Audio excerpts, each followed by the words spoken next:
Hello and welcome to Meeting People with me, Amal Pandya. Meeting People is a podcast where I have long conversations with rebellious, adventurous and sometimes courteous free spirits.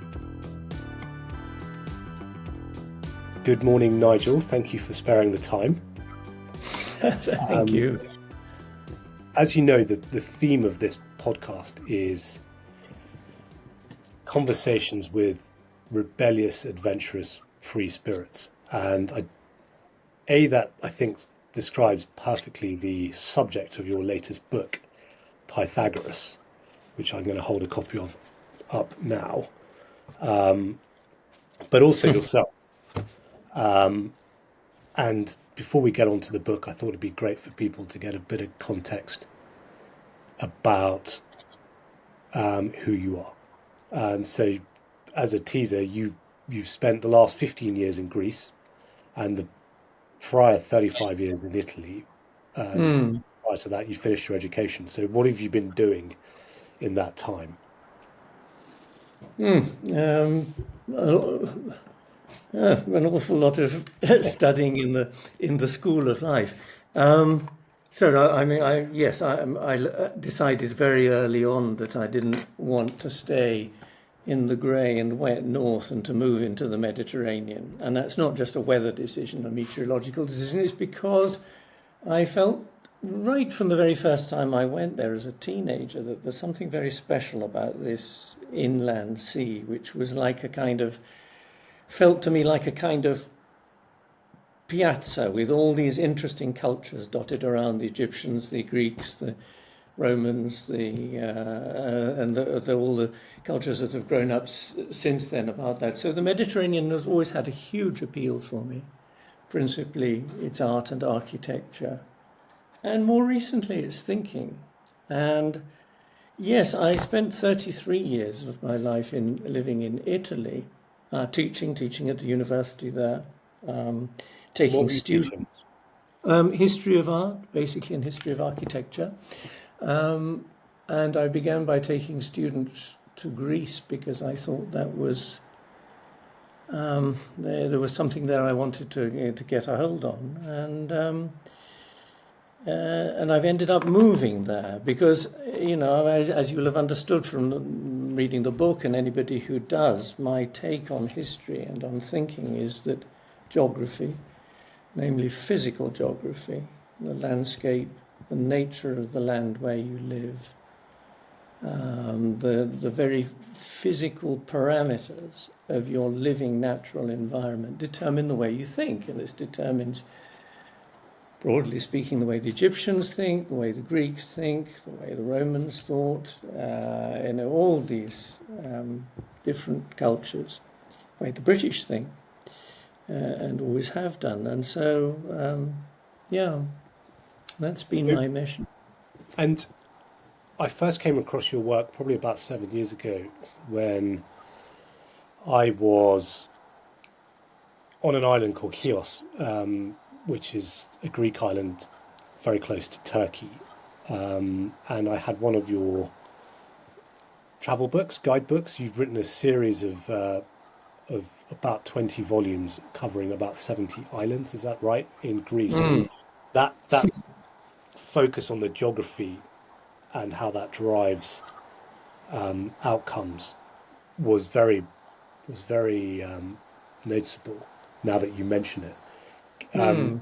But you basically have provided a really thorough way for someone going to this country, which is so deep and full of history, to actually get a taste of it in a way that, if you go and sit on a beach, you just can't do. So you have this ability to kind of get to grips with what ancient Greece was and how that results in where we are today. And I've used it for Paros, I've used it for Kythera, and I've gifted it, the whole collection, to 2 or 3 people. And I would love you to talk about what drove you to write those travel books, and why people should, have them when they go to an island, or even pick an island from them off their shelf and go there.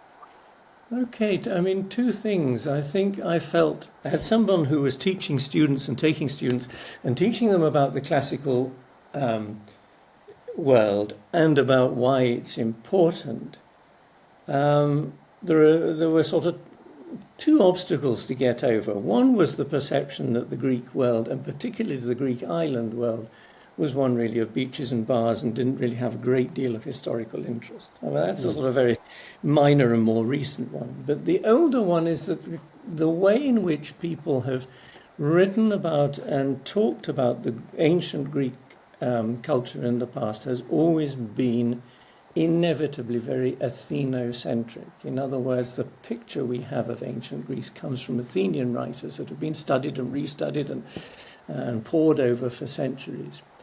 And the islands have been de-emphasized. Now, if the islands weren't important, that wasn't a big oversight, but they are very important. Before Athens becomes the great city it becomes in the 5th century BC, there were other cities like Samos, which is, of course, the home of Pythagoras, which had a bigger navy, which was richer, which was more important, which was more inserted into the trading world of the ancient, but had more contacts with Egypt than Athens certainly did. And that's just one island, but lots of these islands, Milos, Santorini, Naxos, islands that we sort of think of always in terms of recreation and holiday, are actually hugely important in a very early period of Greek history.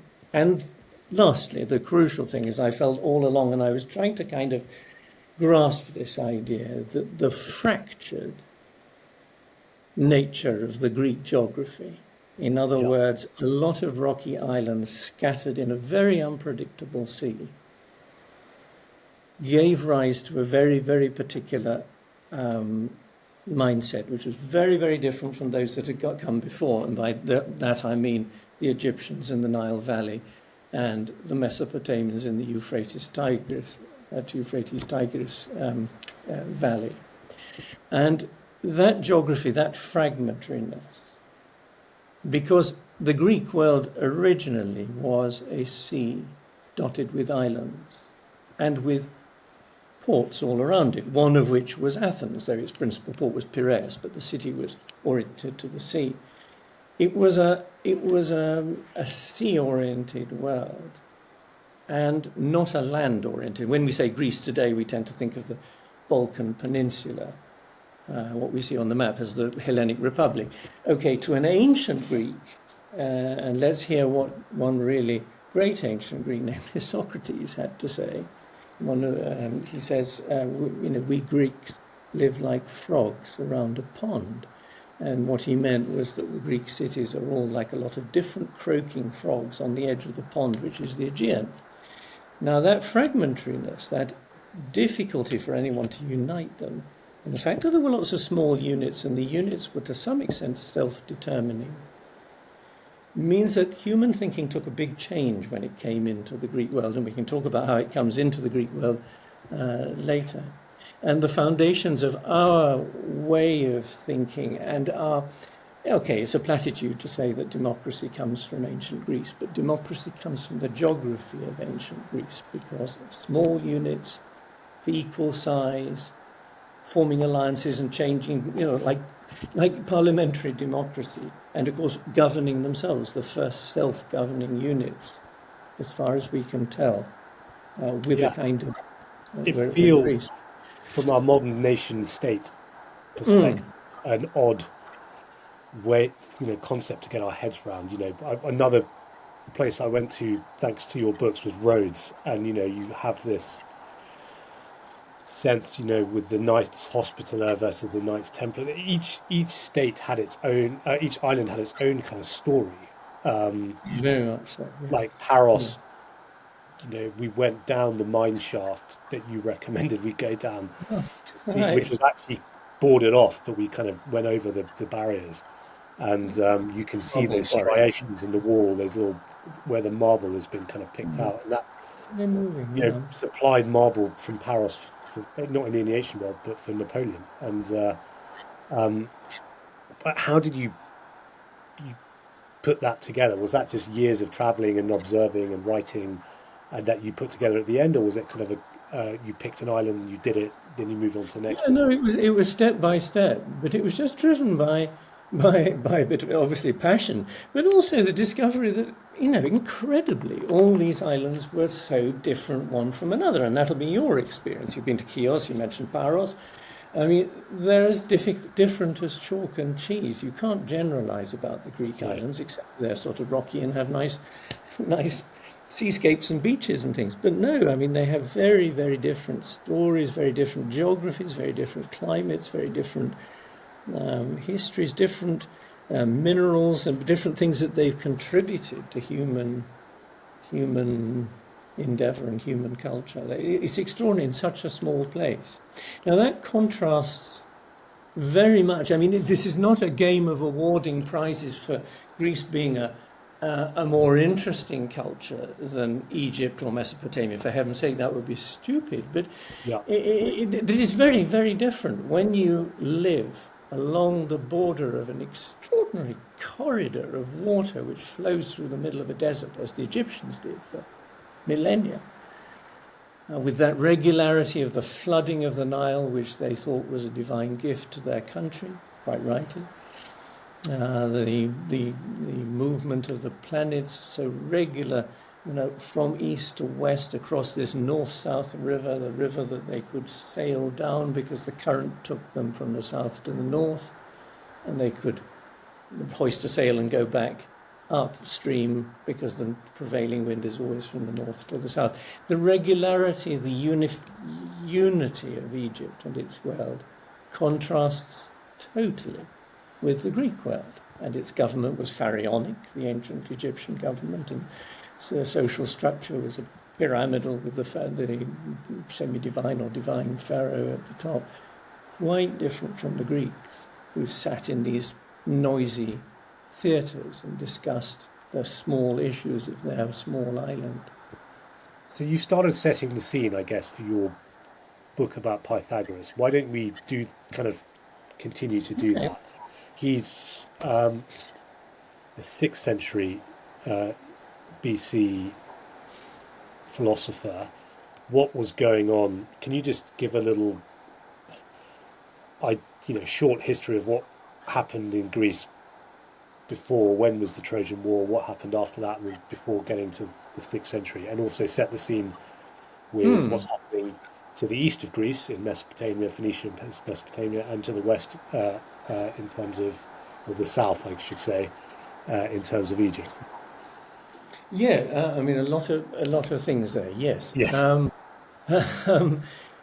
Okay, Greece has a very unusual early history because it has, in the Bronze Age, which is a long, long period, fascinating period, we call it the Bronze Age, but I mean that in itself is an extraordinary thing because bronze is made of copper and tin, and there's lots of copper on the island of Cyprus. That's why it's called Kupros. I mean, so the name tells you. There we are. But you need that 10% of tin to make bronze, which is a fundamental thing for weaponry, for all kinds of, cutting tools and so forth. And the tin really comes from very few places in Europe. It comes from Cornwall, Brittany, Galicia, the extremities of Europe. And so when we talk about the Bronze Age, we should remember that it's an age in which there was a lot of communication by trade from Cornwall down back into the Aegean area. The Bronze Age produced great art and in Greece. But for some reason around the 1200s, about the time, the late 1100s BC, 1200s BC, the time that we generally associate with the Trojan War, there was a massive breakdown and an influx of refugee people. They're often called the sea people. We don't know quite where they came from, whether they were pressed by famine or whatever. But the point is that world, that delicate island world, which had been producing great art, which you can see in the paintings in Santorini, you can see in the sculptures from the Cycladic islands, broke down. And what's commonly called the Dark Ages followed. And at the emergence from that Dark Ages, in other words, there was a resetting for about 200 or 300 years, from about, let's say, 1100 BC through to 800 BC, in which things are, let's say, resetting. And then the first signs of life we have are with Homer, his great nostalgic poems about that past, that Bronze Age past, clearly remembering that. And then the lyrics of Sappho, and then the coming of Greek When was culture. that? Sorry?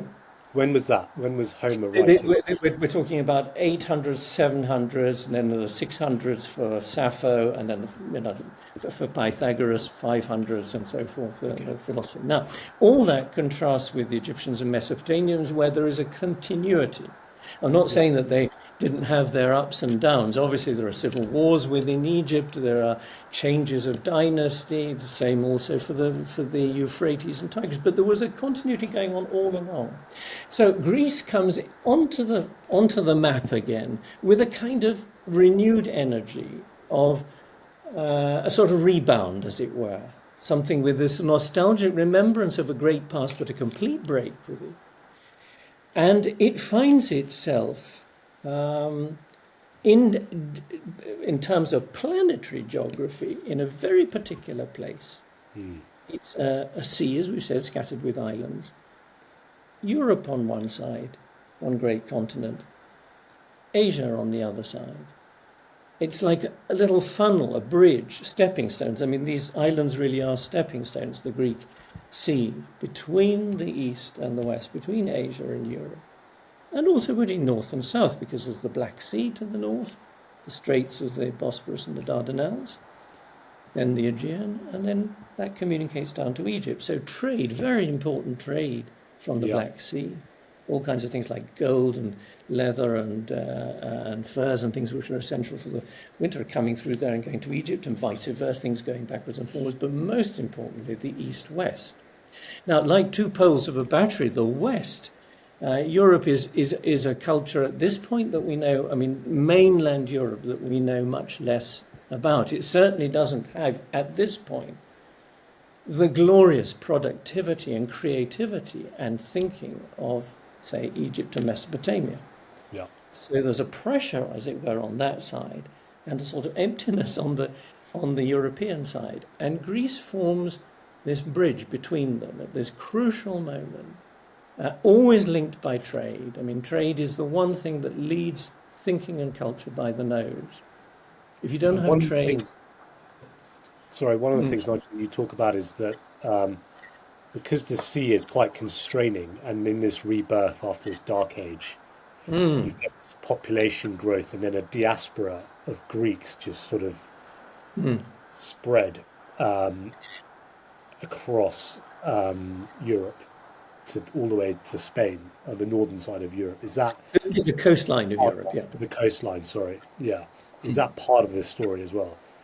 Absolutely, and it goes back again to the geography. We talked about the fragmentariness before, but let's not forget the poverty. I mean, the real poverty of the Greek. I mean, you'll know this from having been, say, to Paros. Anybody who's been on holiday to a Greek island will know they're not great for cultivation. There are no rivers, not much water. I mean, you can't build an agrarian economy on the Greek islands in the way that the Egyptians just had this flooding Nile, which brought silt every year and enriched their soil and produced harvest after harvest. I mean, it's so different. So the Greeks had, and there was very little fresh water. They could only sustain a certain number of people, because when the water was not enough for the growing population, and the population had to go somewhere else. So they start to spread out, but always in places where they can be connected by sea with the sort of, what, let's call it, the homeland of the Aegean. So they go all up and round the edge of the Black Sea. Yes, around the south of Italy, Sicily, south of Italy into the Adriatic, and then on into the south of France, Marseille, Antibes, Nice. These are all Greek towns, Marsilia, Antipolis, Antibes, Nicaea, Nice, and down into Spain. So yes, this was a product of their their dependence on trade because they had such a poor land and And there's such a a hot zone though. That hot zone or epicenter is that region called Ionia.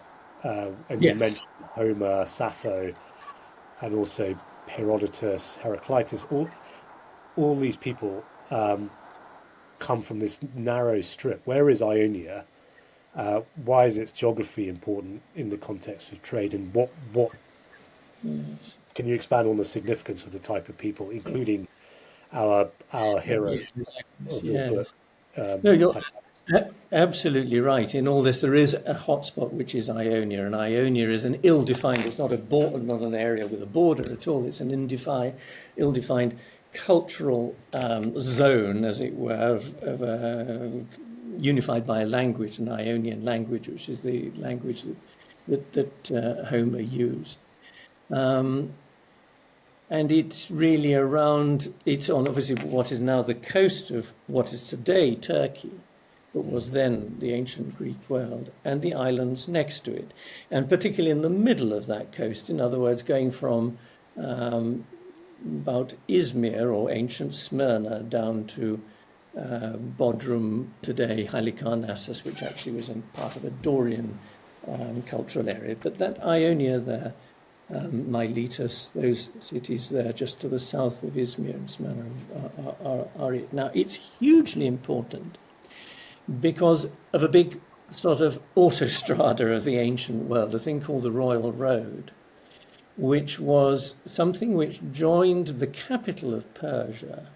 And there were several capitals in the Persian Empire, but they were joined by this road which maintained communications with the western part of the Persian Empire, which came right to the edge of the Aegean Sea, pretty much, at a place called Sardis, just inland of the island of Samos, where Pythagoras comes from.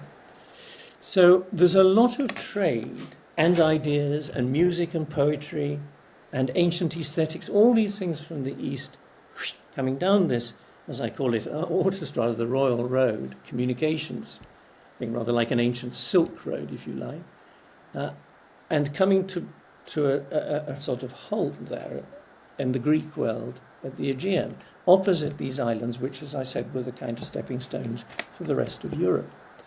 And so this mercantile mentality of the Greeks, shipping, trading, because they're not cultivating, they're not sowing and reaping as the Egyptians were, and taking note of the number, the quantities of grain, storing them in.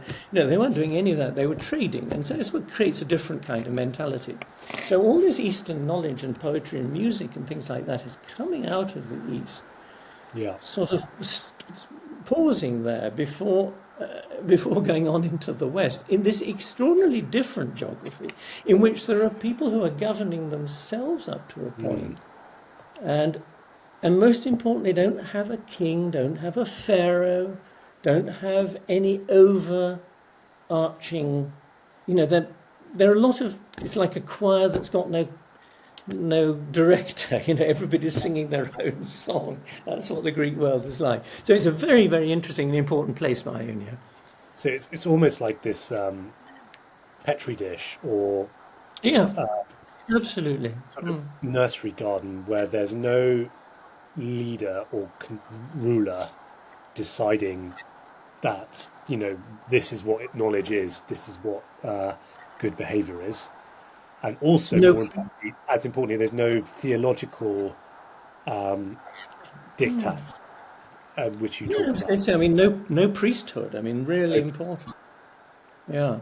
Um, Because, as well as the pharaoh, the priests in ancient Egypt had huge power, the same in Mesopotamia, as well as the kings. The priesthood was the conservative embodiment of all knowledge and therefore of power. And the Greeks didn't have this. Now, if you don't have someone telling you, or a sacred text telling you, that God created the world in 7 days, or that you mustn't marry this person, you mustn't eat that, you must do this, You must observe the following things. You must respect priests and blah, blah, blah, so forth. If you don't have that, then in your little communities, each little island, each little frog around Socrates' pond has to sort of kind of work out those things for themselves. Why are we here? Where did we come from? What is the world? What created the world? Because it's not a thing that's been revealed by priesthood or by God or by a prophet. No, you just have to sit and debate it and work out and think about it. And that's why these thinkers, really are hugely important. They're picking up ancient knowledge. I'm talking about Heraclitus, Pythagoras, many the pre-Socratics, Thales, Anaximander, these sort of people are picking up things that have already been observed in the East and are looking at them with an entirely independent and fresh and basically scientific and non-theological mind. And Pythagoras is important in this because he is the first, I think, one of the first great I want to use the word de-anthropomorphize, which sounds terrible, but that's what I mean. He de-anthropomorphizes the divinity. The divinity is no longer Zeus with a beard sitting on a throne on Olympus. It's no longer Aphrodite with her louche. It's not. Maybe we feel this is a loss, the poetry of these wonderful figures. He creates a cosmos, as he calls it, that doesn't have squabbling gods in it. So he, in that sense, de-anthropomorphizes the divinity and says that there are divine things in our world. So we have a vacuum where ideas are allowed to bounce off each other, and the significance of those ideas and that knowledge which is coming from the East a lot of the time is being understood. And in that special period of the 6th century BC in Ionia, you've got Pythagoras, as you say. So why don't we turn to kind of who he was, what do you think his background was, what little do we understand about him, and how have you kind of pieced that together? Yeah, the problem, as I say at the beginning of this book, is that we know next to nothing about Pythagoras. And you may well say, well, how can you write a book about Pythagoras if we don't know anything? We hear lots of stuff about Pythagoras because for centuries afterwards, people chattered about him and, what he said and what he did. But we know for certain very little. And my book's only an attempt to sift through all the chattersphere, as it were, and try and see what underneath he was actually possibly saying. Now, he's important because in this world that we've just described, one of the things we can say about him was that he was a traveller. He came probably from a mercantile family, though his father's also described as a gem engraver, actually from what we would call the Lebanon today, from the town of Tyre. So he had a slightly international background, we think, but almost certainly certainly grew up in this trading milieu on the island of Samos, and he travelled. He went to Egypt. That much we do know because Polycrates, the tyrant of Samos, that means the ruler of Tyre, of Samos, gave him a letter of introduction to the pharaoh of Egypt. And he went to Egypt probably once, twice, 3 times. That's fairly clear. Less clear is that he went also to Babylon. But in the end, it doesn't really matter for understanding Pythagoras whether he went in person to these places. He was listening, he was picking up, he was on the frequency of what the Egyptians and the Mesopotamians were saying. And not only that, but what was coming out of India. And this is something that, this was a revelation for me because I grew up going to school and we heard about a lot about ancient Greece. And we heard a bit about sort of the Egyptians who were sort of rather unusual, but we heard nothing about how important early India was in the creation of Western thinking. And this comes through Pythagoras, because he clearly, we can give a little instance of it later on if you want, is clearly picking up things from ancient Vedic literature, in other words, literature from India of the period that we would call the Bronze Age in the West, the second millennium BC. And so whether he went to India or not, we can't say. Maybe he did. Maybe he didn't. Maybe he went to Babylon, maybe he didn't. But he had enough. He was meeting people, because this was a very fluid world. We think that everybody just stayed at home. Well, of course, 90% did. But the traders and traveled huge distances. And actually in the 6th century, they could do it more easily between East and West than almost any other time in ancient history, because of a man called Cyrus the Great, the great emperor the king of kings of Persia, because he unified that southern Asian world from the Indus River right through to the shores of the Aegean in one kingdom, his own kingdom. He was an enlightened man by all accounts. He's spoken of with respect both in the Old Testament of the Bible by the Greeks, Herodotus obviously. He was greatly admired by Alexander the Great, who did something rather similar in the other direction, unified that same tract of land from the Greek world. So it was a time when somebody could travel quite, and trade was very, very vibrant. And therefore, when there's vibrant trade, then there's vibrant ideas coming. And not just ideas, but I've always said music. Music's a very important part of this revolution, particularly in connection with Pythagoras. And, aesthetics as well. These things come through in effect, the Eastern. So India, Babylon and Egypt are very important, but their funnel is more Pythagoras than anyone else. Right. He's not the greatest of all those thinkers or the most original at all. Heraclitus is extraordinarily original, so is Anaximander in his thinking. And Pythagoras perhaps doesn't reach that, but he is a wonderful transformer of what he learns from the East. Well, let's give people a taste of it without giving too much away. I think you've separated his fundamental observations and the universality of those observations into 3 parts loosely. One is cosmos, the other one's harmony, and the other one's philosophia. Mm-hmm. Can you talk to the etymology or philology, which one's the right term, and the significance to those and his observations, and why they have percolated or have been expanded on as the foundation sort of how we think today? Okay, yes, certainly. Let's happily do that. There are 3 words, and they're 3 words that we know that he seems to have been instrumental in changing their meaning, and I'll explain in a moment that. And they are cosmos, as you said, harmonia, harmony, and philosophia, philosophy. And let's just look at harmony first, because this brings in to our mind the question of music.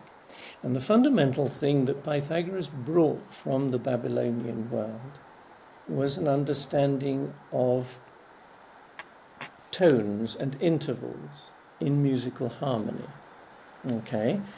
The Babylonians had observed that if you have strings of different lengths under tension and you twang them or you rub them with a thing rather like a primitive bow, a violin's bow or whatever, they'll make a sound.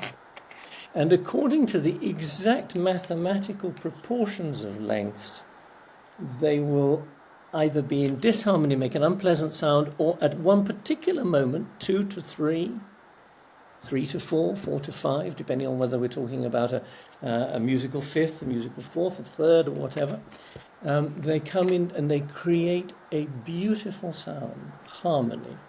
Now, he took the word harmony from the carpenter. We know from carpentry, from woodworking, was in Homer, that word harmonia, and harmozo, the verb harmozo, means to create a beautiful joint, like a dovetail between 2 things.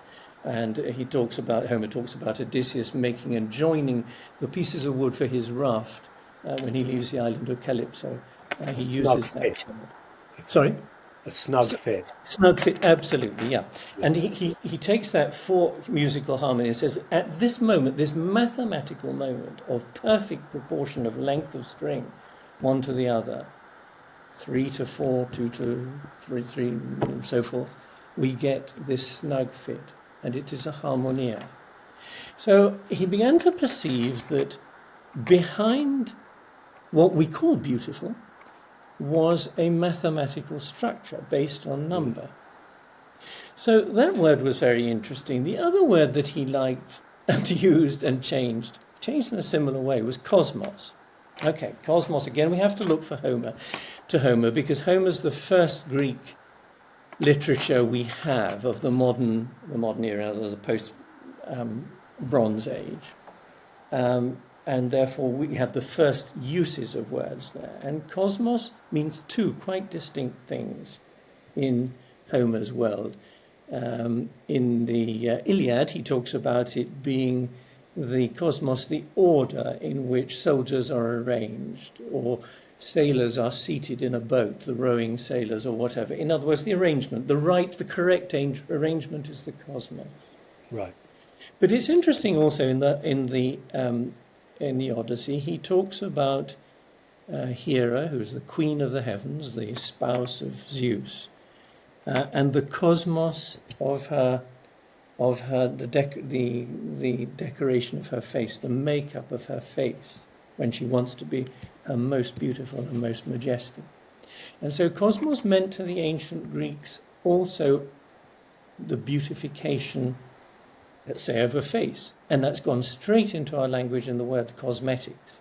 Now, you may think there is nothing in common between cosmetics and Chanel and all that, and the cosmos, the universe. But the origin of the word is the same. And this fits with what Pythagoras was talking about with harmony, that beauty and order, just as with music, the order is the mathematical structure which lies behind the beauty that the music appeals to our ears. So he's beginning to build up, with these words, a picture of something very important, harmony, kind of something good, beauty, something good that enhances our lives and gives meaning to our lives, as having a natural mathematical order to it. The last word, philosophia, is on a different axis in all this. And it relates to that, what we were saying earlier on about the Greeks not having a revelatory text, a sacred text, a testament, a Bible, a book of the dead, scriptures of some another. How are we going to know things? By having an open knowledge, open attitude towards knowledge, being open to anything, listening, examining. And philosophia simply means, philoxenia in Greek means, the philos just means being open to, being welcoming to, the xenos, the foreigner, hospitality.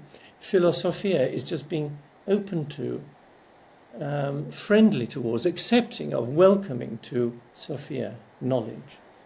And that this is really what he implies should be, in a way, a religion for us. It does, instead of just accepting and chanting and saying what the liturgy says, we should love knowledge for what it is, because it can help us to become more illuminated. So those three words, really, really important.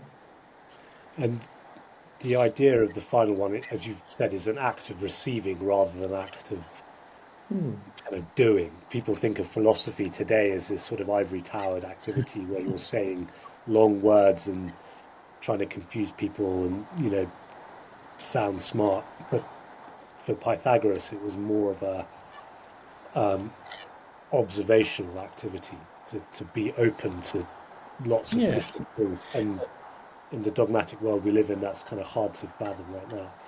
It is, because philosophy, as you rightly says, has such a different sort of connotation of feeling to it.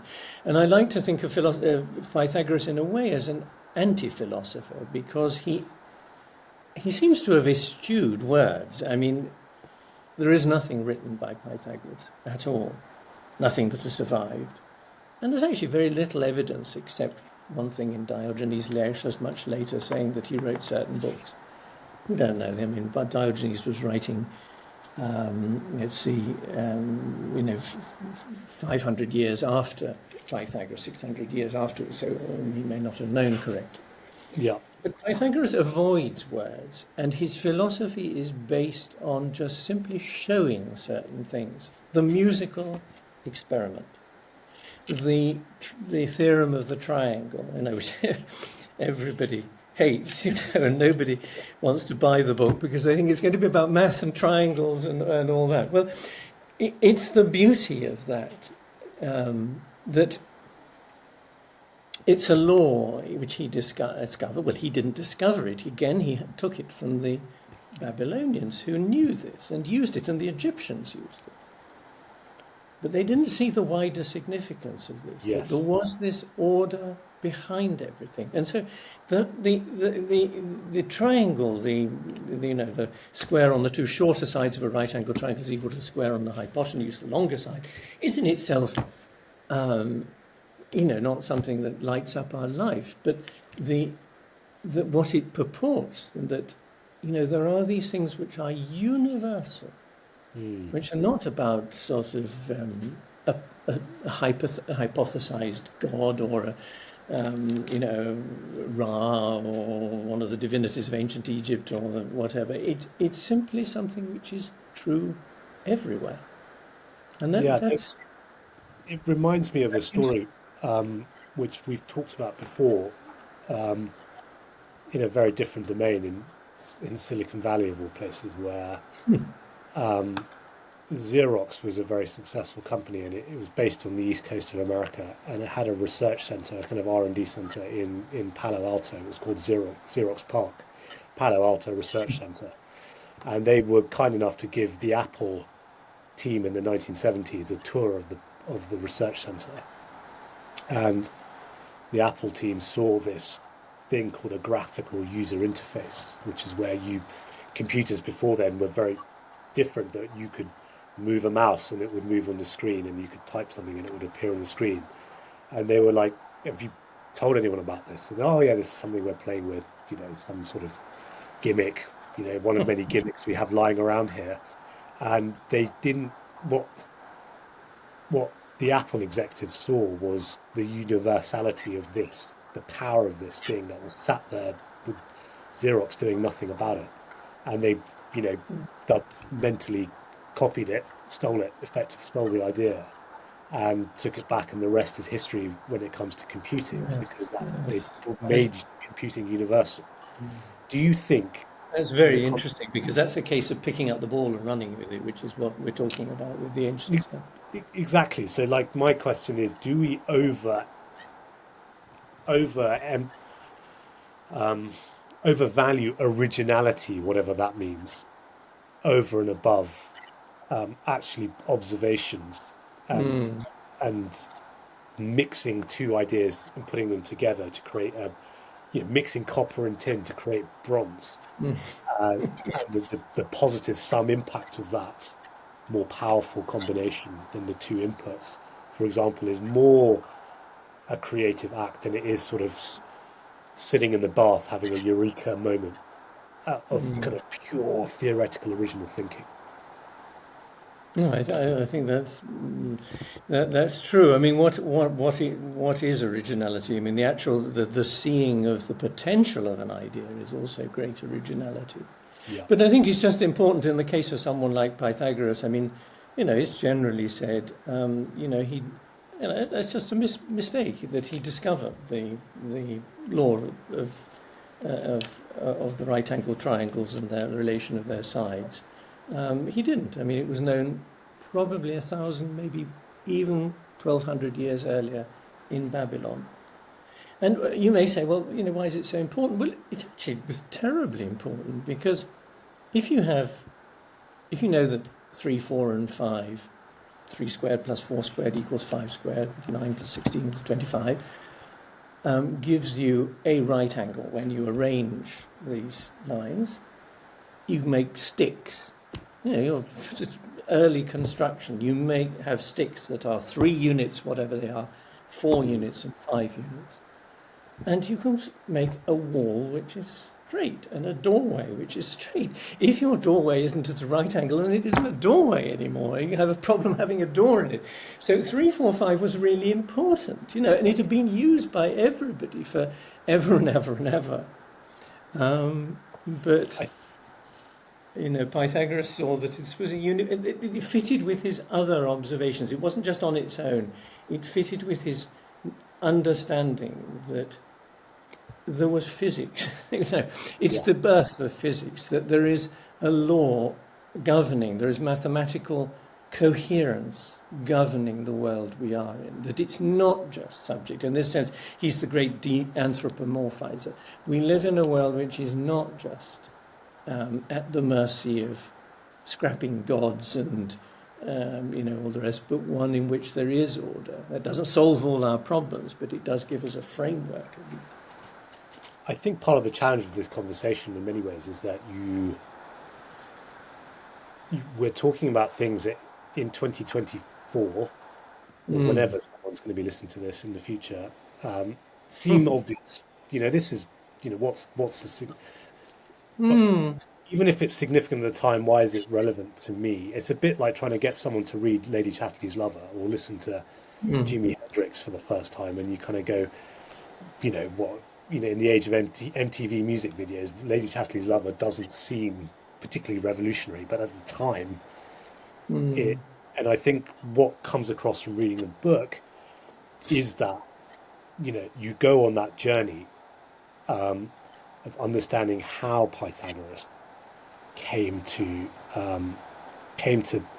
make these observations and understand their significance. And one of the things that enables you to do that is, this story, probably apocryphal, you say, about the fact that when he founds his school in southern Italy, you're not allowed to speak for 5 years when you join the school, because you just have to sit and listen and observe the winds and the woods and the trees and the sky before you're allowed to kind of sound clever or talk and opine.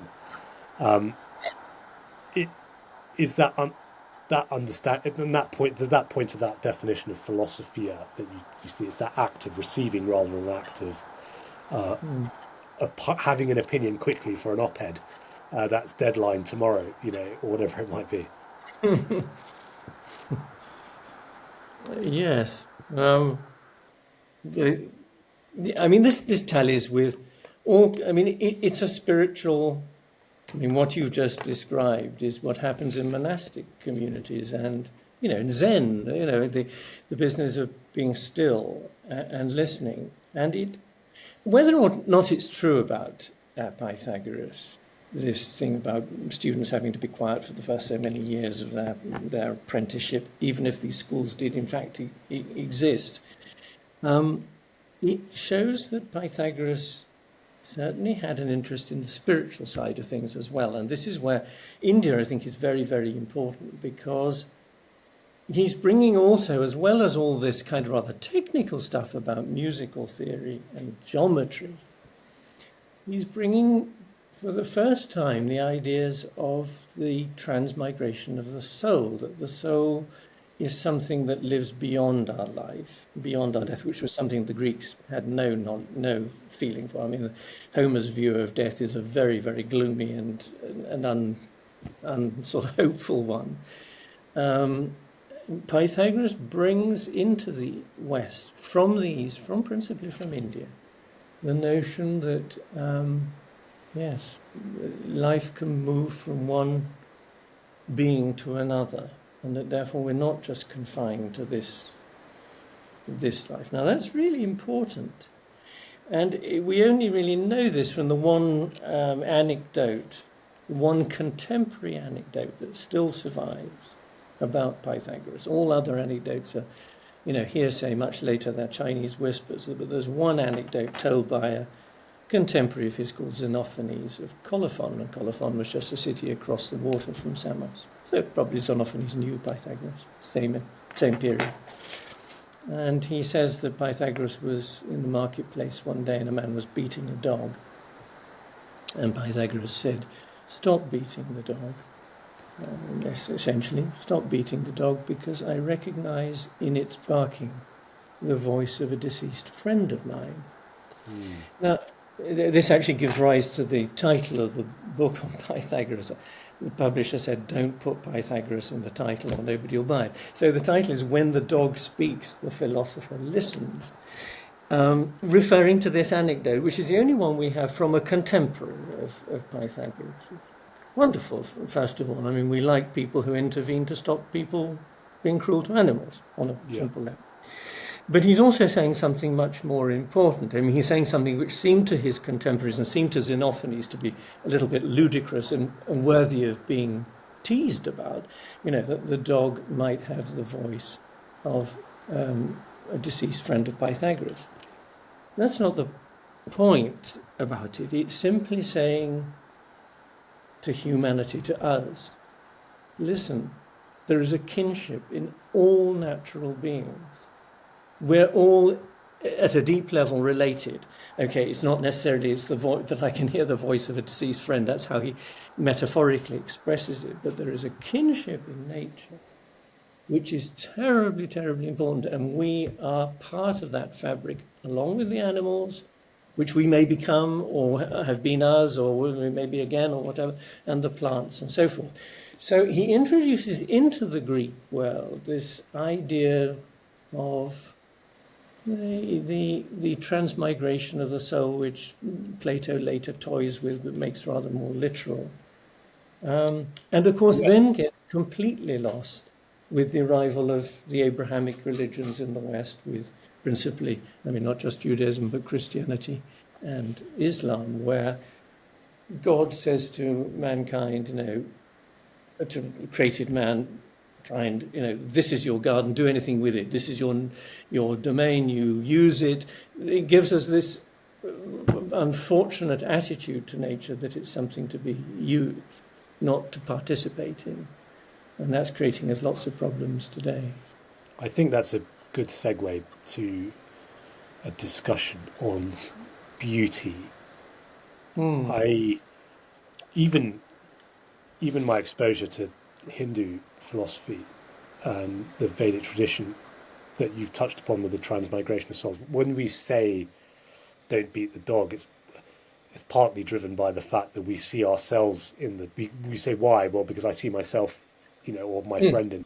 And what we're saying is we're seeing that the dog has a soul and it's more than just flesh and bones.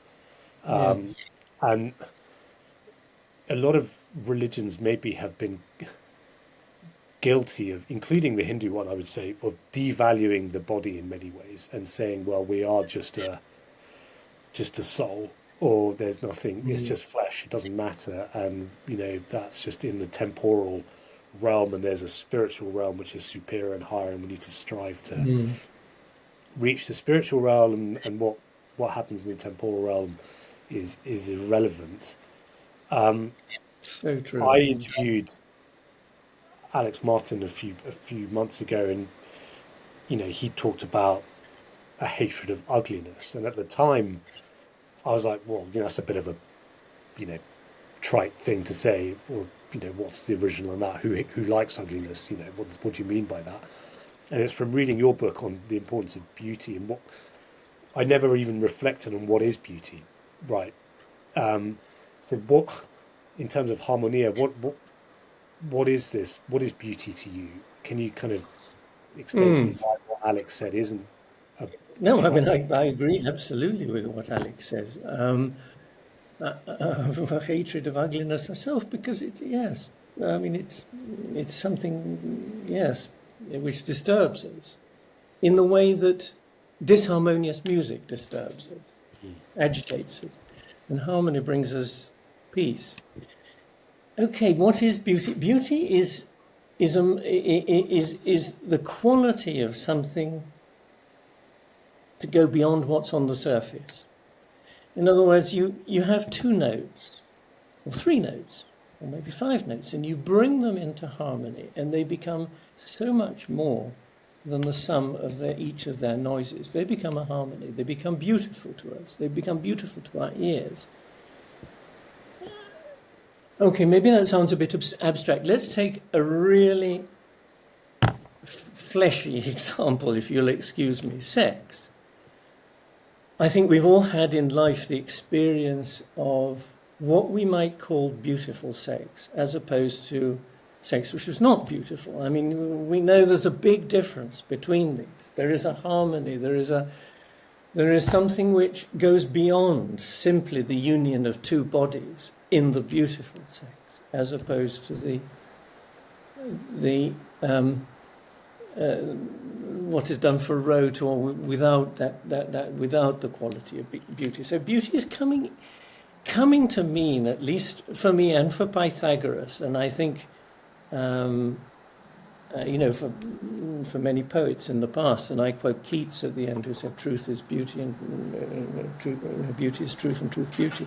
It's all you need to know, and all you ever know." It's giving meaning to something. It's the moment when something just comes into that order, that cosmos, that releases meaning and releases a greater dimension, so that you don't just see 2 people copulating, you see beautiful sex. You don't just see 2 notes vibrating, you have harmony. And it's something you can find everywhere, and we've lost the ability to concentrate on that. Just take a nice, not too ripe, but ready pear, slice a bit of the flesh off and eat it. I mean, the flavour of a pear is something so beautiful and so unique. It can do what... I mean, I spent a life, because I've dabbled with Buddhism and Christianity and all these things. And I spent sort of hours trying to sit in special positions and empty my mind of this and that and meditate and pray. And, nobody ever speaks to me when I pray. And then I can never get down to the total emptiness, and I'm doing a meditation on nothingness and all that. And I think, no, it doesn't work for me. Mm. But when I feel gravity under my feet, when I feel the taste of a pear, when I see, the beauty gives meaning to my life. I'm happy to be alive. At other moments, I'm not necessarily happy to be alive, not even aware of the fact I'm alive. But beauty makes us aware. And this goes back to your excellent point that these religions have tended to take us away from the body. What the hell? Our bodies is where we live in this life. We shouldn't be downgrading it.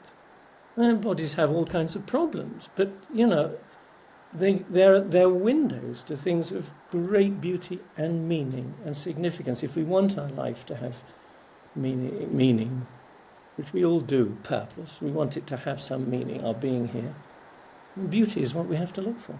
Sorry, long answer to a difficult question. Well, it's a question. I mean, I know it's a tough question because I've got a quote from your book where you say the importance of beauty can neither be justified nor explained. It can only be intuited. Yeah. Without it, our human existence has no meaning. And I've had a similar definition of the divine in many ways, where you ask someone what's the divine, and they go, well, if you try and define it, it's no longer divine. It loses its divinity. So let's not try and force it down that funnel of words, or that pipe, something that cannot be reduced to mere words, something that is felt and intuited. But I think in terms of meaning, you're right. Beauty drives us to kind of do good work, create nice things, create good things that are beautiful and helpful. And the more beautiful they are, the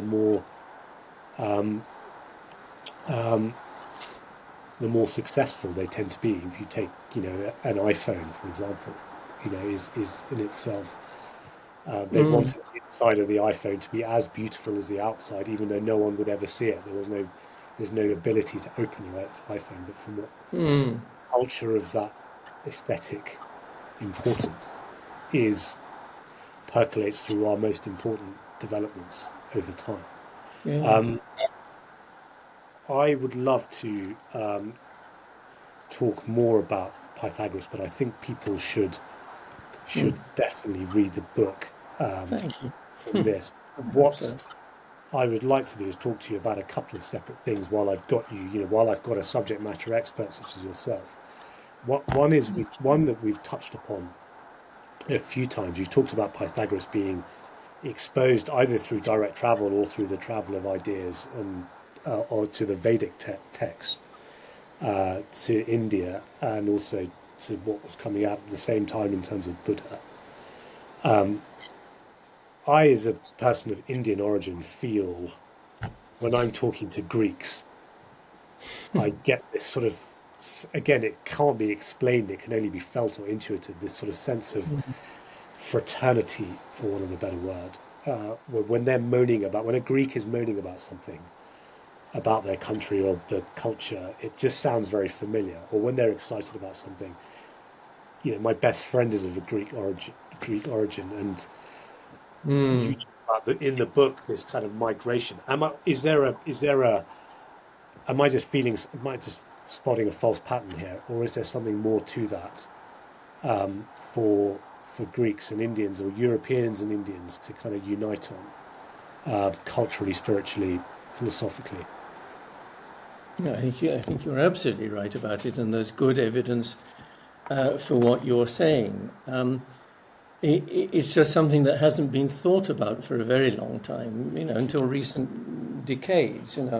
Western education was so concentrated on the West and didn't have this wider vision. But we now know that, and I think it's generally accepted, it may not be in all corners, that the people of the Indian subcontinent and the people of the Greek world that you're talking about are of Indo-European, hence the word Indo-European stock. They came from Central Asia. They were the same cultural, sort of phonetic group. And for whatever reason, because of, drought or whatever, they moved out of their homeland in the center of Europe and went in two different directions, west into Europe and south into the subcontinent. And those contacts have always been there, even though in recent times they've been separated, those two cultures and those two parts of the Indo-European identity, by Islam and of course the great Semitic peoples who occupy the space between. But they were unified, as we were saying earlier on, in the period of Cyrus the Great, by a sort of, in the same political sphere, and again by Alexander the Great. And it's very important to remember that Alexander, brought Greek culture. He didn't just travel with an army, he traveled with thinkers and scientists as well in his entourage, botanists, people who were to observe what was there and to listen to people talking, and to meet gurus and whatever. And he took his army right to the shores of the Indus, at which point they mutinied. He wanted to go on to the end of the world as he wanted it, but they mutinied and said, "We've been away from our wives too long and we need to get home." And so, he had to turn back. But he left behind these cities in which he encouraged those who were stationed to protect the cities to marry with the intermarry.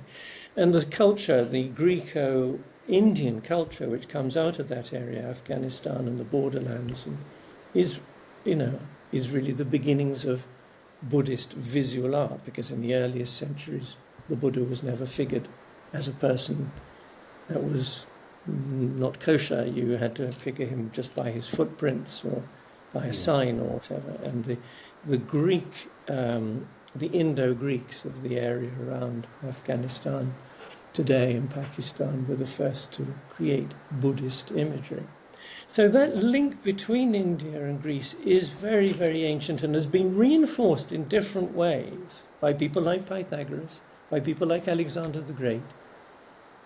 But there is an ethnic thing there, as a genetic thing there as well. And that's very interesting that you say that when you come to Greece, you feel a kind of affinity, Yeah. which maybe you don't feel if you go to Egypt or whatever, because that's, I mean, it's not that it's any less great. Egypt is a wonderful country and still is, but it's a different people, a different gene, a different, a whole different universe. Yeah.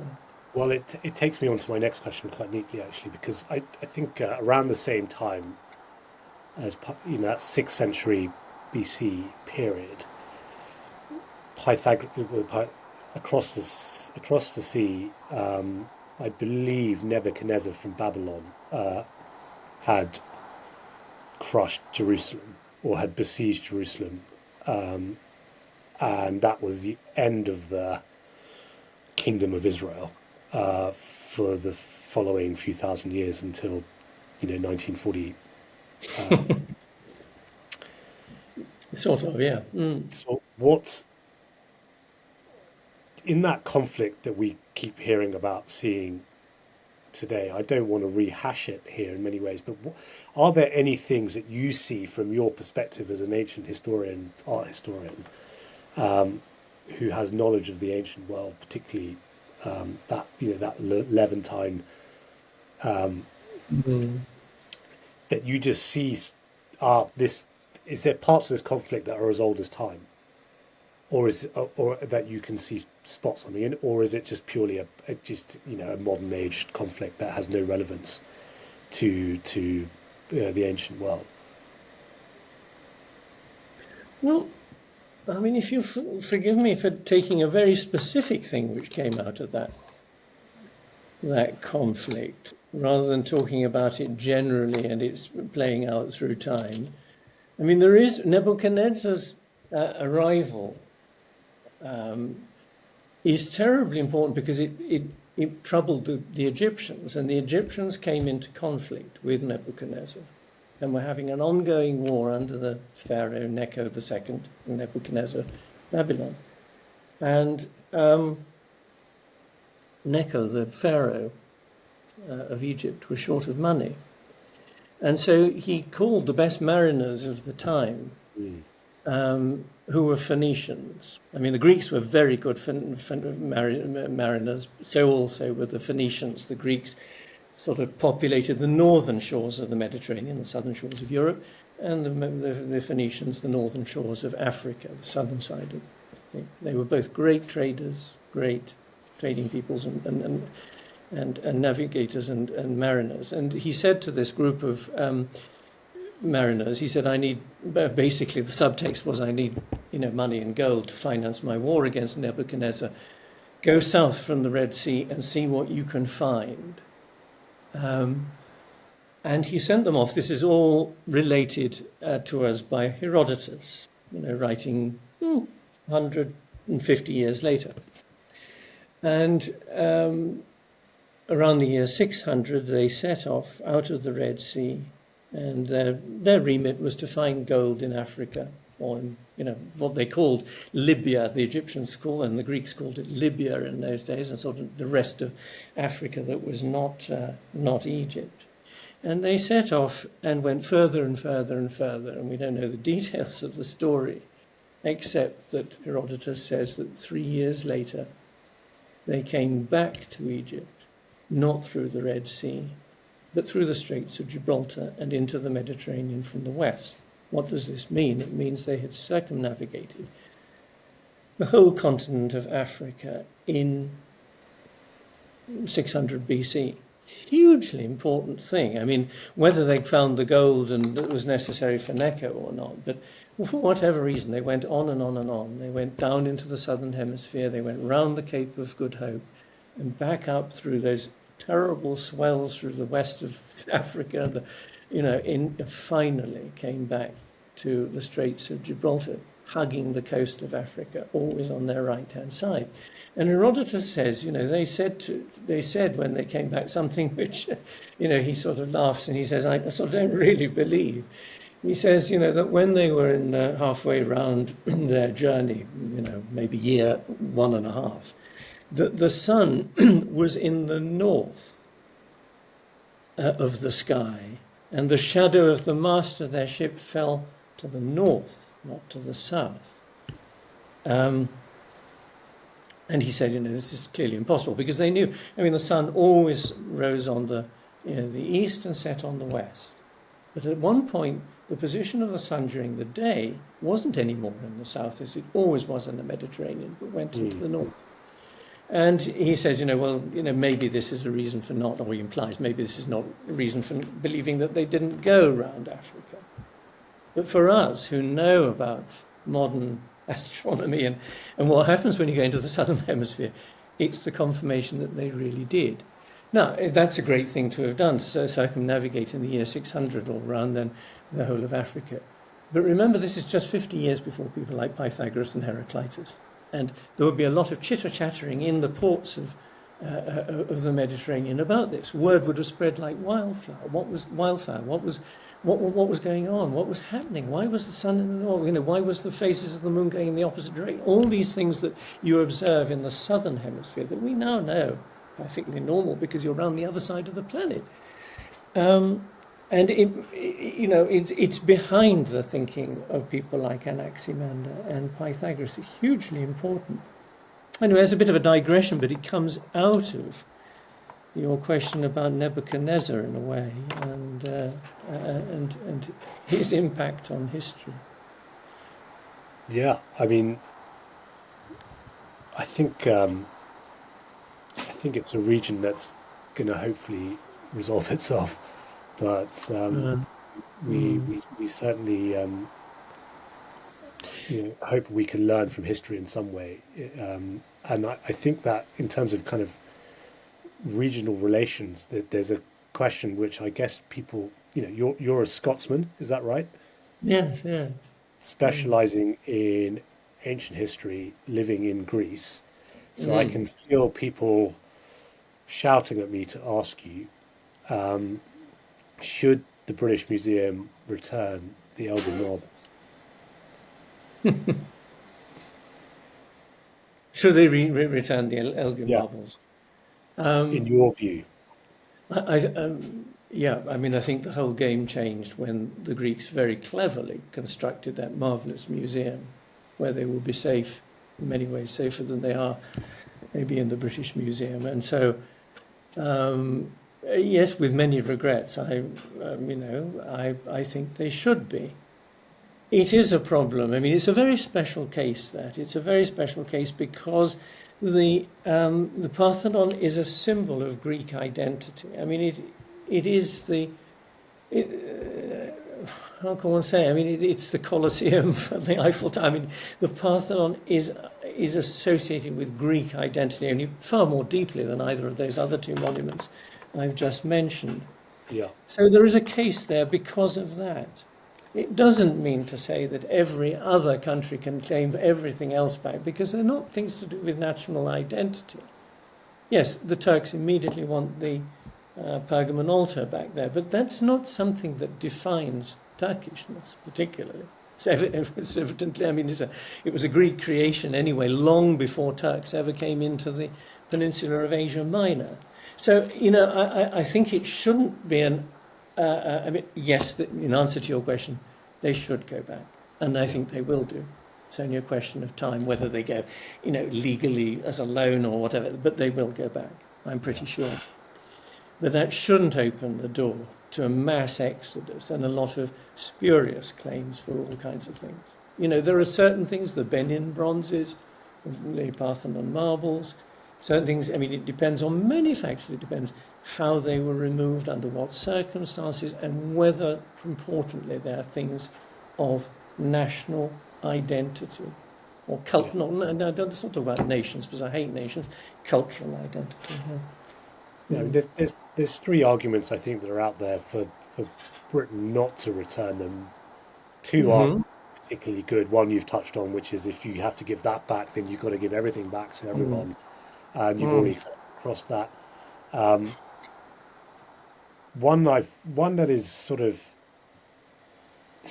I guess, slightly compelling is that if you're an American or someone from Africa or someone from Asia visiting Europe for the first time, and you've got 3 days or a week and you don't have time to kind of go everywhere. There's value in lots of these things being in one place so that you can cover as much of European civilization as you can in a trip, basically, so that you don't have to go everywhere. So London is a natural place for that to be. And the other argument that I've heard, which is again not very good, is that it would require an act of parliament for it to be returned, or it would demonstrate the kind of final end of Britain being a serious country. It's symbolic more than anything. Doesn't matter what it symbolises. Doesn't matter. I don't think so. Take important. the Parthenon marbles out, and the British Museum is still one of the greatest collection of things and with didactic possibility anywhere in the world. I don't agree with that, and I don't agree with the second point. What was your second? It's like the efficiency of having all these things in one place. Yeah. Yes. No, yeah. Okay. But I mean, the experience of seeing the Parthenon marbles in the Duveen Gallery in London, on one side, the experience of seeing them in Athens, in the Greek light, in the Greek context, with the Acropolis Hill behind, visible from the museum. I mean, I agree. I mean, it's going to mean that some people are going to have to travel more if they really want to see these things. But it's so much more important to see works of art, if it's possible, in their context. And I mean, apropos of this, I studied the ancient Greek and Roman world at school. Okay, it meant nothing to me. I did it because it was part of school curriculum. But when I first went to Italy, when I went to Rome, I thought, shit, this all begins to make sense. It all comes together. And then when I went to Greece the first time and saw, what I was talking about earlier on, the sort of fragmentariness of the islands, the poverty of the natural environment, the rocks, the extreme light, then I began to, then I really saw what Greekness was about and what Romanness was about and what Italianness was about and all that. So I think there's an awful lot to be said for, as much as possible, seeing works of art, where they are. And within Greece itself, there's lots of discussion about whether works of art should be returned from particular islands, to Athens, because many more people are going to see them in Athens than they are on the island of Carpathos or whatever. But it's important that people go to, Samos, see the Samos Kouros in his hometown. Yeah, and that's, education with a small e doesn't exist in the classroom. It's not rote learning. It's not exam taking. It's going, as your life has demonstrated, Nigel, more than most people, is getting. Well, I've taken hundreds of students to Italy, to Greece, and hope to open their minds to what these things are really about. That it's not just some dead culture that's, maybe sort of quirkily interesting. It's fundamental to understanding who we are ourselves, where we come from, in what we call Western country. As you know, I like to close these conversations with a question that I ask all guests. And we've talked a lot about the past. I'd like you to try and think about the future a bit. Use all that you know about the past and put that into some sort of mental model and make a prediction about the next 10 years. And I unfortunately have to keep it consistent across guests. You can do 8 or 12 if you'd like, but I'd like 100 anyway. Well, that's the thing. I think the reason why it's roughly 10 is because there's some form of accountability, but it's not so close to us that it's next year and it's kind of meaningless. And we can all have probably a pretty good idea that next year is going to be quite similar to this year. But is there something over the next 10 years that you think will play out, or that you would like to play out in the future, knowing what you know about the past? And you can frame that within a 100-year cycle if you'd like to. Um, um, Yes, well, I mean, as a historian, I tend to think in terms, of larger things and of cycles. I mean, political history, and we didn't actually get to talk about it because I went off on a digression between Egypt and Nebuchadnezzar. It's full of pendulums which swing to and fro, and I think Newton's third law of dynamics, whatever it is, to every action there is an equal and opposite reaction, is the determining thing of the trends of politics and history. Okay, we're going through a resurgence at the moment, apparently of sort of right-wing feeling that sort of disturbs the left. But as soon as the pendulum goes far enough one way, then it swings back the other way. And I mean, in terms of 10 years, 20 years, the political cycles may function like that. They go to and fro. It's the laws of motion, as said by Newton. The only one that seems to me that's a much, much longer cycle, if ever, is the environmental change. And let's put aside all the sort of claptrap which is talked about it not happening. I mean, even in the interview just the other day between Elon Musk and Donald Trump, Elon Musk was saying we don't really need to worry because it's sort of it's a long way off. I mean, he was just giving, in a way, Donald Trump a sort of free ticket on things environmental. I think all the people listening to this will know that we've been through a hotter summer or a more stormy winter, whatever. Things are just, changing. And human beings, I'm not saying that sort of the end is nigh. No, not at all. Human beings adapt, and they need to adapt. And they adapt only, they don't adapt in advance. When the scientists first start saying, oh, things are going to change, and they're going to think, we all go, oh, well, that's a bit of a pity, but we'll wait. But the shit, excuse the expression, but it's a very useful one, is beginning to hit the fan. And we're feeling the heat. Even on this little island where I live, I came here 14 years ago, changed dramatically. Fire removed 20% of its green cover. A little stream and waterfall, which had run for millennia on this island, fed mills, all that kind of thing, has now completely dried up. The trees in it are drying. Everything's changing very much. Now, okay, I don't want to sort of moan about that. But I think because this is this moment when things are hitting the fan, in the next 10 years, I would watch for signs of the adaptation, human adaptation. And I think the obvious way we'll have to go is using huge open, we've got a demographic problem as well, the open spaces of the deserts, of the oceans for habitation. I think you're going to see just the beginning. You're not going to see them completed or realized, but the beginnings of thinking about how can we design urban habitation areas in these areas, but we have a lot of space in, like oceans, where there is free energy, and the deserts as well.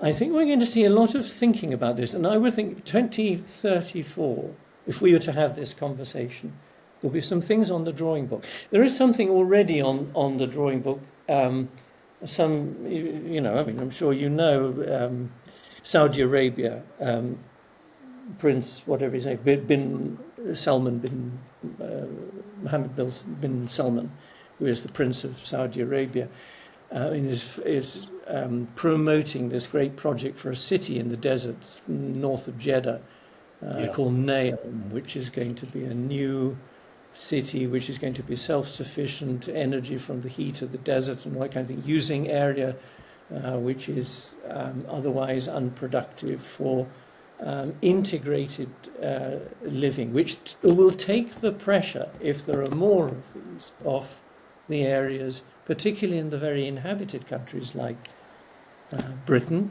Japan, whatever, which, heavens, do we have any wild spaces in Britain anymore? Do we have any wild spaces in Japan anymore? In Holland anymore? In Germany anymore? It's for roads, industrial complexes. It'll take the pressure off that.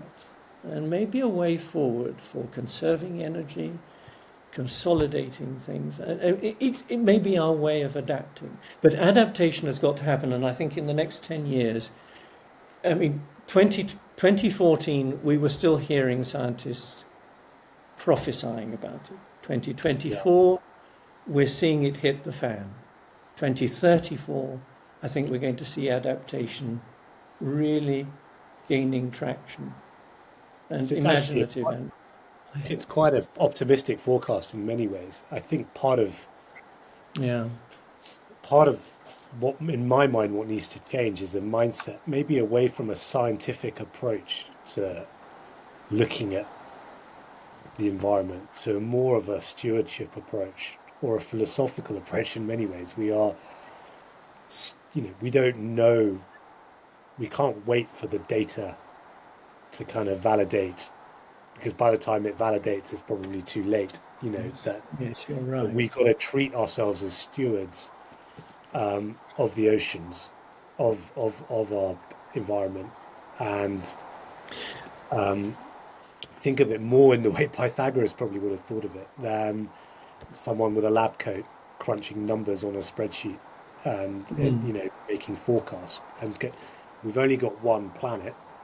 We've got, we don't know what impacts we're going to make on it. We probably can't predict the impact of what we're doing, but we need to behave responsibly. And maybe that's a luxury belief that we can have in the West as wealthy people, but we need to kind of maybe get everyone else as wealthy as possible to have that belief, to start have the bandwidth to start acting as stewards rather than recipients of I totally agree and second everything you're saying. That's a different and longer cycle, and if you'd asked me about 100 years or 50 years, that would have been a good thing to talk about, because it's about education. It's simply about, we've got to educate people, because as you say, it's a luxury that we think of as a Western liberal luxury, and sort of, those people who can afford to think in these terms, but if you're lacking water in Africa, it's not much help. But education, in every way is the secret to the future, and we've got to educate people for that stewardship. Yeah. And that's why Pythagoras is actually important. People should read about Pythagoras, and then they'll become better stewards. Yeah. Well, look, this has been an absolute, eye-opening conversation. I've learned so much about. You've opened a window into, 50 odd years of learning at the coalface, and I recommend people look up your travel books. Nigel McGilchrist, pick an island, grab a book, go to the island, follow the book around the island, and whilst you're out there on the beach and not following the book, buy a copy of this, and read about Pythagoras, because what I like when I read books like this is I learn stuff about myself just as much as I learn about of course. About the world and the history, and so I want to take a more Pythagorean approach to my life and be thinking about harmony and receiving and learning and listening more than people watching my podcast go, you need to shut up more anyway. So hopefully future episodes I will take on a bit more of that. Well, that's the nicest thing you could say. I'm very glad. Yes, that's what it should be. Brilliant. Well, thanks so much, and I will link to all your work in the description, and I'd love to have you on again soon. Thank you very much. It's been a pleasure. This has been Meeting People. I've been your host, Amal Pandya. This is a podcast produced by Matt Cooper with music composed by Loverman.